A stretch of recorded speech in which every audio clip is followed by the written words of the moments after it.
kayak Hello Kitty. Pelatihnya dimitin, pelatihnya harus ganti, manajemennya harus. Different parts of the world and all different. Dipastikan akan selesai segera Pak, karena dana dari FIFA sudah disiapkan. Always believe the key of success transformations is the transformation of the management of the... Berita utama sepak bola hari ini. Update nasib Ramadan Sananta usai resmi didepak dari Malaysia. Abroad di Filipina, bek muda ini berharap dipanggil John Hartman. Wonderkid puluhan miliar siap perkuat skuad Garuda, tuai sorotan publik Asia. Gebrakan gila Vietnam ubah aturan undang-undang dan keluarkan triliunan demi kejar naturalisasi. Qatar berulah, John Hartman dipersulit imbas ambisi target menaturalisasi 6 pemain. Simak sampai habis agar tidak ketinggalan berita penting seputar timnas dan berita olahraga menarik lainnya.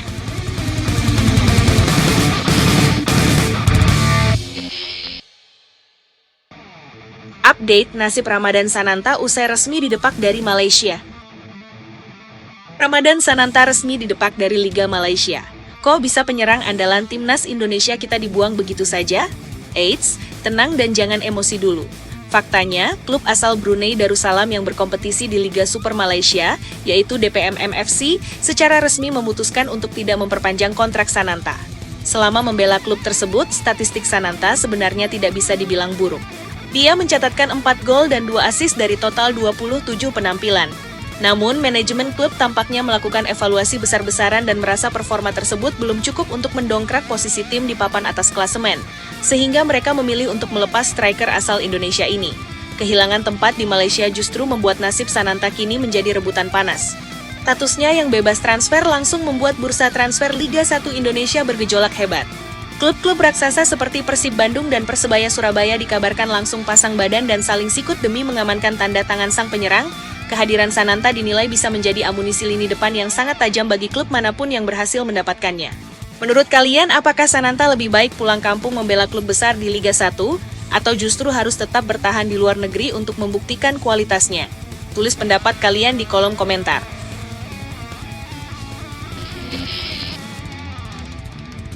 Abroad di Filipina, bek muda ini berharap dipanggil John Hartman. Karier mentereng di luar negeri ternyata belum menjamin tempat utama di skuad Garuda. Nasib kurang beruntung ini sedang dialami oleh bek muda bertalenta jebolan Akademi Persib Bandung, Reykredo Bremanda Bukit, yang kini sedang merantau dan rutin tampil di kasta tertinggi Liga Filipina. Walaupun selalu dipercaya mengawal lini pertahanan bahkan sukses tampil Spartan sebagai starter saat menghadapi tim juara bertahan di sana, nama Reykredo nyatanya masih luput dan belum dilirik sama sekali oleh tim nasional. Situasi ini tentu sangat ironis mengingat ia adalah salah satu talenta muda potensial Indonesia yang berani keluar dari zona nyaman demi mengasah mental bertanding di luar negeri kini. Harapan besar dan doa terbaik langsung digantungkan kepada sang pelatih anyar timnas Indonesia, John Hartman. Gaya kepelatihan arsitek asal Inggris tersebut yang dikenal sangat objektif, visioner, dan gemar belusukan memantau bakat-bakat pemain abroad. Diharapkan bisa segera melirik konsistensi performa Reykredo di kompetisi Filipina. Momentum persiapan timnas menjelang agenda internasional serta Piala AFF tentu menjadi panggung yang sangat dinanti oleh sang pemain agar mendapat kesempatan emas menjalani pemusatan latihan. Menurut kalian, apakah John Hartman harus memberikan kesempatan bagi ex-didikan Persib Bandung ini untuk unjuk gigi di skuad Garuda, atau kompetisi Liga Filipina memang dinilai masih kurang kompetitif di mata tim kepelatihan timnas?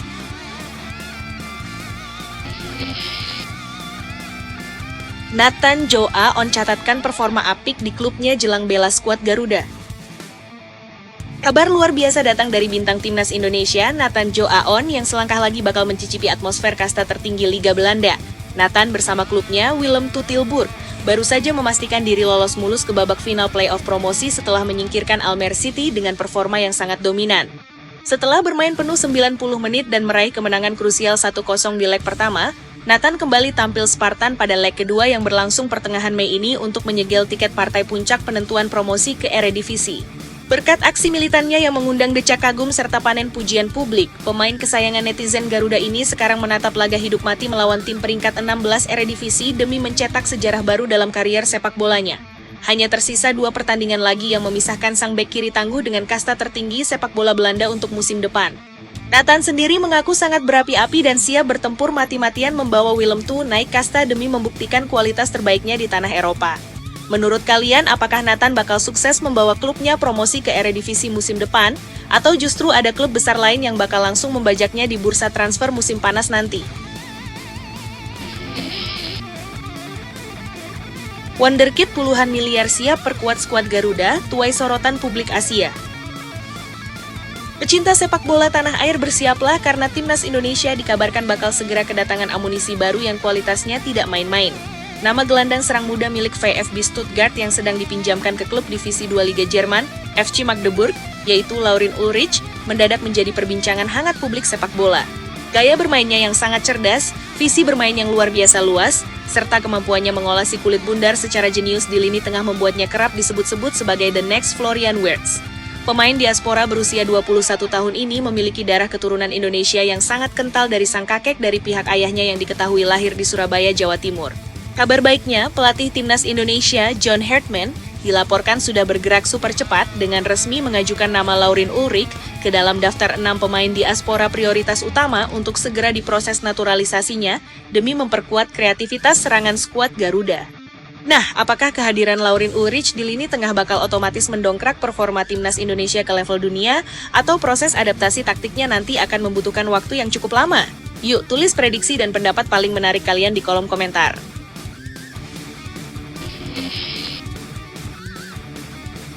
Gebrakan gila Vietnam ubah aturan undang-undang dan keluarkan triliunan demi kejar naturalisasi. Geger besar melanda sepak bola Asia Tenggara karena Federasi Sepak Bola Vietnam atau VFF secara mengejutkan resmi mengubah arah kebijakan mereka demi meniru proyek sukses timnas Indonesia. Setelah sekian lama bersikap sangat kaku dan menutup diri, Sekretaris Jenderal VFF Nguyen Van Phu akhirnya blak-blakan mengakui bahwa membuka pintu lebar-lebar bagi para pemain naturalisasi adalah tren sepak bola modern yang sudah tidak bisa dihindari lagi jika mereka ingin terus bersaing di level internasional. Keputusan drastis federasi ini diambil sebagai bentuk evaluasi total sekaligus imbas dari rasa frustrasi setelah berkali-kali dihantam kekalahan memalukan oleh skuad Garuda di berbagai kompetisi bergengsi. Bahkan pertengahan Mei ini, VFF langsung bergerak agresif dengan meresmikan 3 pemain asing baru sekaligus demi mendongkrak kualitas fisik, pengalaman bertanding, dan kedalaman taktik timnas mereka dalam menyambut ajang ASEAN Championship. Meski demikian, federasi menegaskan bahwa mereka tetap akan bersikap sangat selektif dan hati-hati dalam menyaring talenta keturunan agar tidak sampai merusak atau mematikan roda pembinaan jangka panjang bagi bakat-bakat lokal asli tanah kelahiran mereka. Menariknya, perubahan strategi ini langsung membuahkan hasil manis di level usia muda di mana tim nasional junior mereka sukses mengukir sejarah luar biasa, menjadi satu-satunya wakil tunggal dari Asia Tenggara yang berhak lolos ke putaran final Piala Dunia kelompok umur.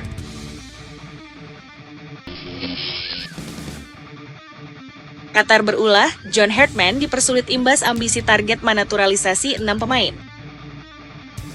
Ada satu hal yang sebenarnya mulai dirasakan publik Indonesia secara perlahan. Timnas Indonesia sekarang tidak lagi dibangun hanya untuk bertahan hidup di Asia Tenggara, melainkan mulai diarahkan untuk bertarung menghadapi tekanan level Asia. Perubahan cara berpikir itu terasa sangat jelas. Dahulu publik mungkin masih merasa puas ketika Indonesia mampu mencapai final Piala AFF atau sekadar memberi perlawanan kepada negara besar Asia. Namun kini situasinya berbeda. Standar perlahan mulai naik. Ekspektasi masyarakat juga ikut berubah. Semua itu muncul karena perkembangan skuad Garuda dalam beberapa tahun terakhir memang terlihat nyata. Dan John Hartman datang di momen ketika fondasi itu mulai terbentuk. Ia tidak memulai semuanya dari nol, tetapi ia mencoba menyusun potongan-potongan yang sebelumnya tercerai-berai agar menjadi sistem yang lebih kuat dan lebih stabil dalam jangka panjang.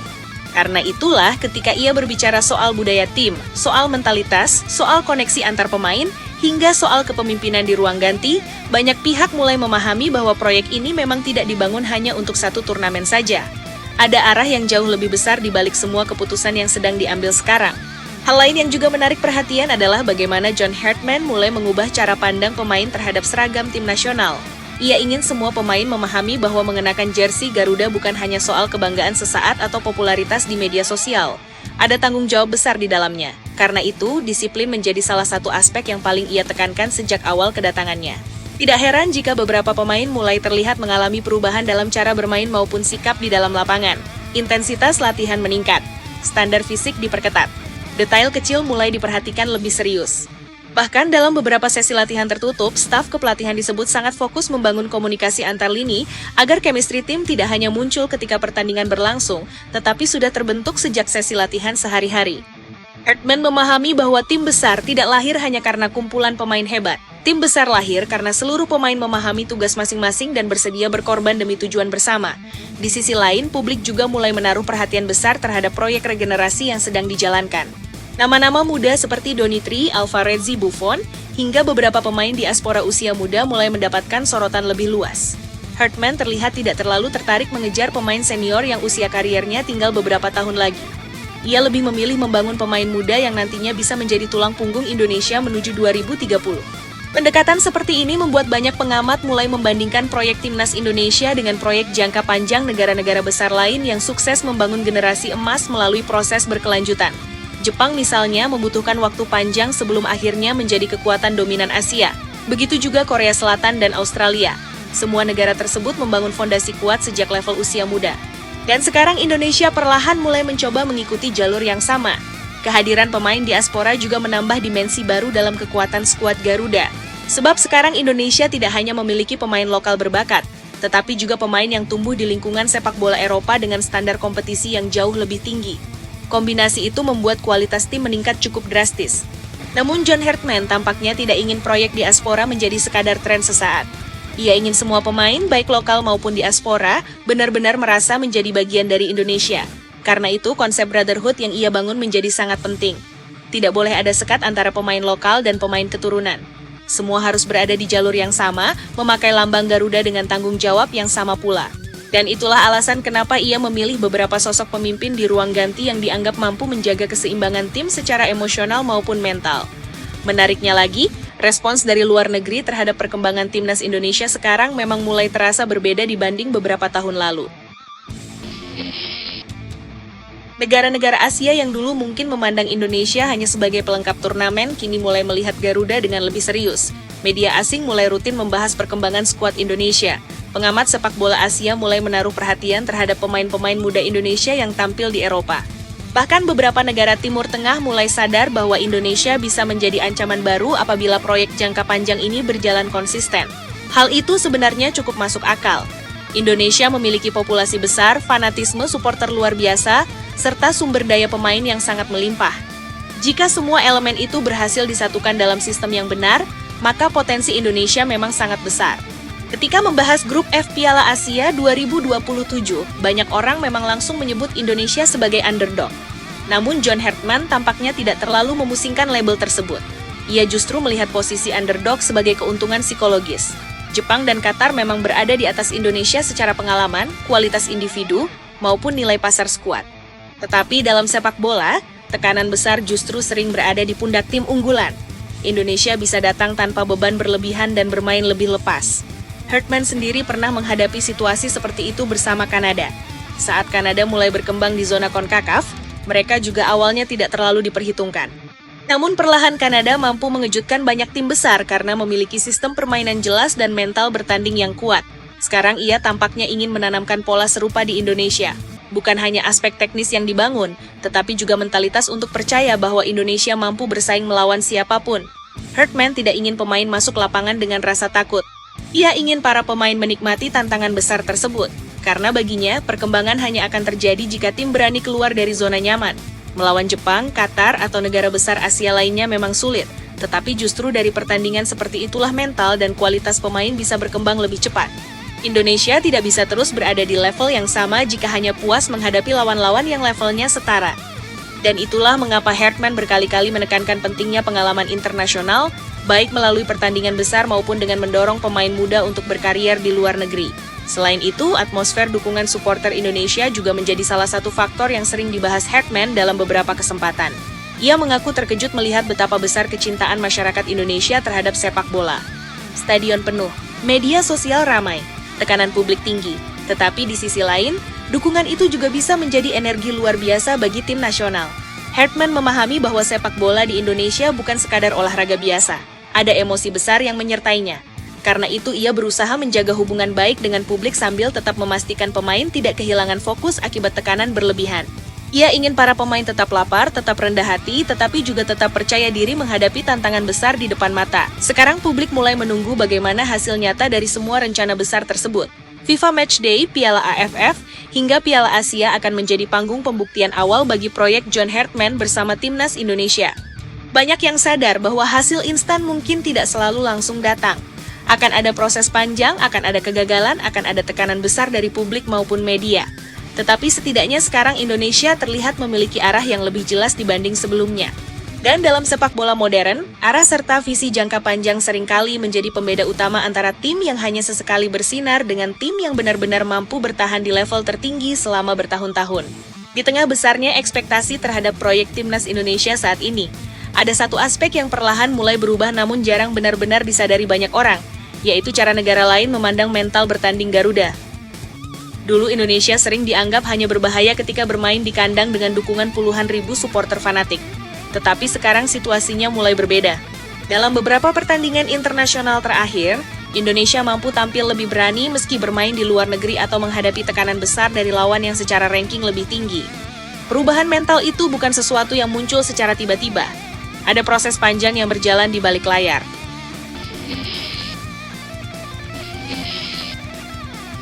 John Hartman tampaknya memahami bahwa untuk membangun tim kuat, pemain harus terbiasa hidup di dalam tekanan, bukan menghindarinya. Karena itulah ia tidak ingin skuad Garuda terlalu nyaman hanya bermain di lingkungan yang mendukung penuh. Ia ingin pemain terbiasa dicemuh lawan, terbiasa menghadapi stadion yang memusuhi mereka, terbiasa ditekan sejak menit pertama, dan tetap mampu bermain tenang di situasi seperti itu. Menurut Hartman, pengalaman seperti inilah yang nantinya akan menjadi pembeda ketika Indonesia memasuki pertandingan besar di level Asia maupun kualifikasi Piala Dunia. Konsep itu terlihat dari bagaimana ia mulai membangun atmosfer kompetitif di dalam tim nasional sendiri. Tidak ada pemain yang merasa tempatnya aman. Tidak ada status pemain inti permanen. Semua harus bersaing setiap hari. Bahkan beberapa pemain senior disebut mulai merasakan tekanan baru karena Hartman terus membuka peluang untuk talenta muda maupun pemain diaspora yang tampil bagus di luar negeri. Situasi ini sebenarnya positif karena membuat standar kompetisi internal meningkat drastis. Pemain yang sebelumnya merasa nyaman sekarang dipaksa terus berkembang agar tidak kehilangan tempat di skuad utama. Hartman percaya bahwa tim nasional yang sehat harus memiliki persaingan kuat di setiap posisi. Jika kualitas pemain cadangan terlalu jauh di bawah pemain inti, maka perkembangan tim akan stagnan. Sebaliknya, jika semua pemain punya kualitas yang relatif seimbang, maka intensitas latihan otomatis meningkat karena setiap pemain sadar bahwa satu kesalahan kecil bisa membuat posisinya digeser pemain lain. Dalam beberapa kesempatan, Hartman juga menegaskan bahwa dirinya tidak ingin Indonesia hanya dikenal sebagai tim yang mengandalkan semangat semata. Ia ingin Garuda memiliki identitas permainan yang jelas. Cepat, agresif, direct, tetapi tetap disiplin secara organisasi. Ia memahami bahwa sepak bola modern tidak cukup hanya mengandalkan skill individu. Struktur permainan jauh lebih penting. Karena itulah staf kepelatihannya mulai bekerja sangat detail dalam membangun pola transisi, pressing, hingga variasi serangan. Bahkan dari beberapa bocoran sesi latihan, terlihat bahwa pemain terus dilatih mengambil keputusan cepat di bawah tekanan. Hartman ingin Indonesia mampu bermain dinamis dan sulit ditebak lawan. Kadang menekan tinggi, kadang bermain lebih sabar, kadang menyerang langsung melalui sayap, kadang memanfaatkan kombinasi pendek di tengah. Fleksibilitas itu dianggap penting agar Indonesia tidak mudah dibaca lawan ketika menghadapi turnamen besar. Menariknya lagi, proyek ini ternyata juga mulai memengaruhi atmosfer kompetisi domestik. Banyak klub Liga Indonesia sekarang mulai lebih serius memberi menit bermain kepada pemain muda. Sebab mereka sadar bahwa Hartman benar-benar memantau pemain yang tampil reguler, bukan hanya nama besar semata.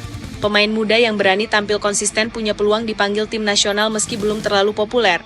Hal itu membuat banyak akademi mulai mendapat perhatian lebih besar. Klub-klub juga perlahan mulai memahami pentingnya pembinaan jangka panjang dibanding hanya fokus membeli pemain asing untuk hasil instan. Jika situasi ini terus berkembang, maka dampaknya bukan hanya bagus untuk tim nasional senior, tetapi juga seluruh jenjang usia muda Indonesia. Karena fondasi sepak bola kuat selalu dimulai dari kompetisi usia muda yang sehat dan kompetitif. Di sisi lain, dukungan terhadap pemain diaspora juga mengalami perubahan menarik. Dulu isu naturalisasi sering memunculkan perdebatan besar di kalangan supporter. Namun sekarang mayoritas publik mulai melihat bahwa pemain diaspora bukan ancaman bagi talenta lokal, melainkan bagian dari proses meningkatkan standar sepak bola Indonesia. Apalagi banyak pemain diaspora yang datang bukan sekadar karena kualitas sepak bolanya, tetapi juga karena mereka benar-benar ingin membela Indonesia. Herdman sendiri tampaknya sangat berhati-hati dalam memilih pemain naturalisasi. Ia tidak hanya melihat skill di lapangan, tetapi juga karakter dan komitmen terhadap tim nasional. Karena baginya, pemain yang tidak memiliki rasa lapar dan rasa memiliki terhadap Garuda hanya akan merusak chemistry tim dalam jangka panjang. Nama-nama seperti Luke Vickery, Mitchell Baker, Lauren Ulrich, hingga beberapa pemain muda lain yang sedang diproses sekarang membuat publik semakin penasaran terhadap bentuk final skuad Indonesia menuju Piala Asia 2027. Banyak yang mulai membayangkan bagaimana kuatnya Indonesia jika semua pemain tersedia dalam kondisi terbaik.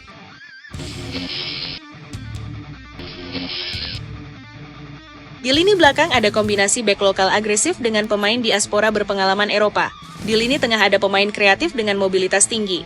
Sementara di depan mulai muncul opsi striker yang lebih tajam dan punya postur ideal untuk duel udara. Kedalaman skuad yang semakin baik membuat Indonesia perlahan memiliki variasi permainan yang lebih luas dibanding sebelumnya. Namun Herdman tampaknya tidak ingin pemain terlalu cepat puas dengan hype besar dari publik. Ia berkali-kali mengingatkan bahwa sepak bola bukan dimainkan di media sosial, melainkan di lapangan. Popularitas tidak menjamin kemenangan. Nilai pasar tinggi juga tidak otomatis membuat tim menjadi juara. Yang menentukan tetap kerja keras, disiplin, dan kemampuan tampil konsisten di bawah tekanan. Karena itulah ia terus berusaha menjaga fokus pemain agar tidak terlena oleh pujian berlebihan. Menurutnya, salah satu tantangan terbesar bagi negara yang sedang berkembang seperti Indonesia adalah menjaga mental tetap lapar ketika mulai mendapat perhatian besar dari luar. Banyak tim gagal berkembang lebih jauh karena terlalu cepat puas terhadap pencapaian kecil. Herdman tidak ingin Indonesia mengalami hal serupa. Semakin hari, hubungan antara pemain dan supporter juga terlihat semakin kuat. Banyak pemain mulai memahami bahwa mengenakan jersey Garuda membawa tanggung jawab emosional yang sangat besar. Dukungan masyarakat Indonesia memang luar biasa, tetapi ekspektasinya juga sangat tinggi. Satu kemenangan bisa membuat pemain dipuja habis-habisan, sementara satu kekalahan bisa menghadirkan kritik besar dari berbagai arah. Herdman mencoba menyiapkan pemain agar mampu menghadapi situasi ekstrem seperti itu secara mental. Ia ingin skuad Garuda tetap stabil, baik ketika menang maupun kalah. Sebab perjalanan menuju level elit Asia tidak mungkin berjalan lurus tanpa hambatan. Akan ada masa sulit, cedera pemain, jadwal padat, tekanan media, hingga kritik tajam dari publik. Semua itu harus dihadapi sebagai bagian dari proses menjadi tim besar. Menjelang Piala Asia nanti, perhatian terhadap Indonesia dipastikan akan semakin besar. Jepang tetap menjadi favorit utama grup karena kualitas dan pengalaman mereka sudah teruji selama bertahun-tahun. Qatar datang dengan status juara bertahan dan kekuatan finansial besar. Thailand juga tetap berbahaya dengan karakter permainan cepat khas Asia Tenggara. Tetapi justru karena berada di grup seberat itulah Indonesia punya kesempatan besar membuktikan perkembangan mereka di mata Asia. Jika mampu tampil kompetitif, bahkan hanya dengan memberikan perlawanan sengit kepada Jepang dan Qatar, citra Indonesia di level Asia akan semakin meningkat. Dan jika berhasil menciptakan kejutan besar, maka proyek yang sedang dibangun John Herdman bisa memasuki babak baru yang jauh lebih serius. Yang paling penting sekarang adalah menjaga konsistensi arah pembangunan tersebut. Sebab banyak proyek sepak bola gagal bukan karena kekurangan bakat, melainkan karena kehilangan arah di tengah jalan. Indonesia memiliki pemain bertalenta, supporter besar, federasi yang mulai aktif bergerak, serta pelatih dengan pengalaman internasional cukup luas. Kombinasi itu sebenarnya sudah menjadi modal sangat berharga. Tinggal bagaimana seluruh elemen mampu menjaga kesabaran dan terus bergerak ke jalur yang sama, tanpa tergoda mengambil langkah instan yang justru merusak proses jangka panjang yang sedang dibangun saat ini. Di balik gegap gempita proyek besar Timnas Indonesia yang sekarang ramai dibicarakan publik Asia, sebenarnya ada perubahan lain yang perlahan mulai terasa, yakni meningkatnya rasa percaya diri para pemain lokal ketika berhadapan dengan nama-nama besar dari luar negeri. Jika beberapa tahun lalu pemain Indonesia sering terlihat terlalu berhati-hati atau bahkan gugup saat menghadapi lawan dengan reputasi tinggi, kini situasinya mulai berbeda. Banyak pemain muda Indonesia justru terlihat lebih berani mengambil inisiatif permainan. Mereka tidak lagi sekadar bertahan sambil berharap lawan melakukan kesalahan, melainkan mulai berani mengontrol tempo, melakukan pressing tinggi, dan memaksakan permainan mereka sendiri. Perubahan mental seperti ini sangat penting karena sepak bola modern tidak hanya soal kualitas teknik, tetapi juga keberanian mengambil keputusan di momen penting. John Herdman tampaknya memahami bahwa membangun keberanian kolektif adalah fondasi utama sebelum berbicara soal trofi atau pencapaian besar. Karena itulah ia terus mencoba menanamkan keyakinan bahwa pemain Indonesia tidak boleh merasa lebih rendah hanya karena lawan berasal dari Jepang, Qatar, Korea Selatan, atau negara besar lainnya.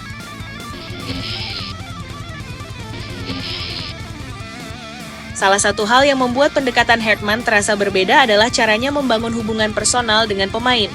Ia tidak sekadar menjadi pelatih yang memberi instruksi dari pinggir lapangan, tetapi juga mencoba memahami karakter masing-masing pemain secara mendalam. Beberapa pemain bahkan menyebut Hartman sering melakukan diskusi pribadi untuk mengetahui kondisi mental, ambisi, hingga tekanan yang mereka rasakan.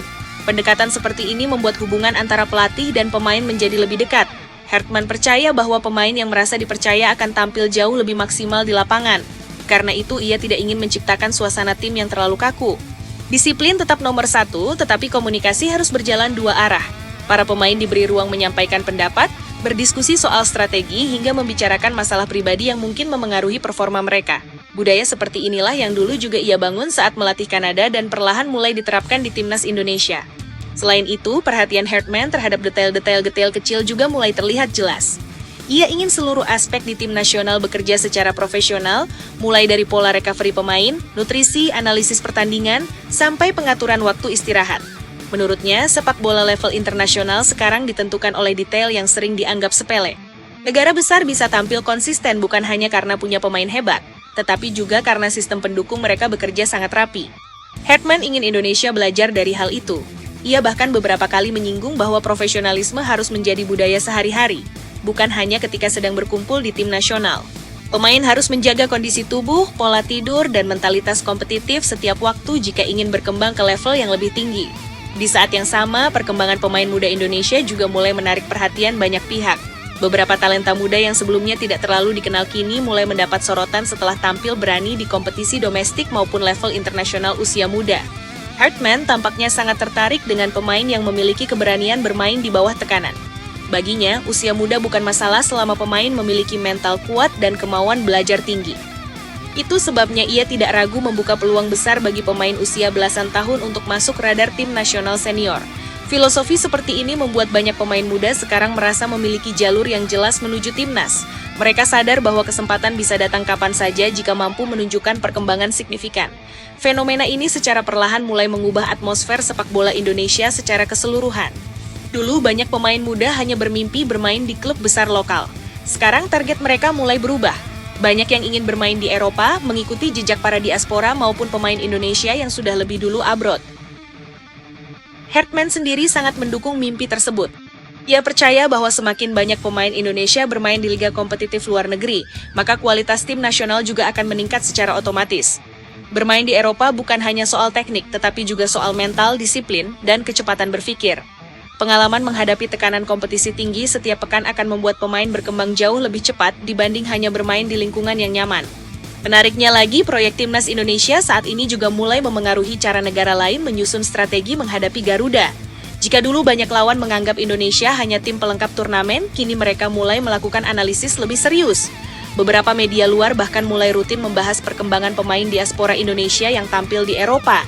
Nama-nama seperti Jay Itzes, Kevin Dix, Kelvin Verdong, hingga Emil Audero semakin sering masuk pembahasan media Asia karena dianggap meningkatkan level permainan Indonesia secara signifikan. Kehadiran pemain-pemain dengan pengalaman kompetisi Eropa membuat Indonesia sekarang punya karakter permainan yang lebih modern dan fleksibel. Lawan tidak bisa lagi menganggap Garuda hanya mengandalkan semangat dan kecepatan semata. Dalam situasi seperti ini, tekanan terhadap Hartman tentu juga semakin besar. Ekspektasi publik Indonesia terkenal sangat tinggi, apalagi setelah berbagai perkembangan positif dalam beberapa tahun terakhir. Namun Hartman tampaknya cukup tenang menghadapi situasi tersebut. Ia berkali-kali menegaskan bahwa membangun tim besar membutuhkan waktu dan proses panjang.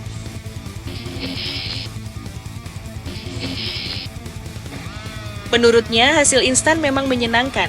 Tetapi yang lebih penting adalah menciptakan sistem yang bisa bertahan lama. Ia tidak ingin Indonesia hanya bagus satu turnamen lalu kembali menurun setelahnya. Target utamanya adalah membuat Indonesia mampu bersaing secara konsisten di level Asia selama bertahun-tahun. Karena itulah ia terus berbicara soal pondasi, budaya, dan regenerasi pemain. Banyak pengamat juga mulai melihat bahwa Hartman tidak sekadar datang membawa strategi sepak bola, tetapi juga membawa perubahan pola pikir.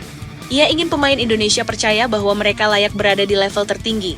Mental inferior yang selama ini sering menghantui tim Asia Tenggara perlahan mulai coba dihapus. Hartman tidak ingin pemain masuk lapangan dengan rasa takut. Ia ingin mereka bermain dengan keyakinan penuh bahwa siapapun lawannya tetap bisa dikalahkan jika persiapan dilakukan dengan benar. Sikap inilah yang menurut banyak pihak mulai membuat negara-negara Asia lain memberi perhatian lebih serius kepada Indonesia.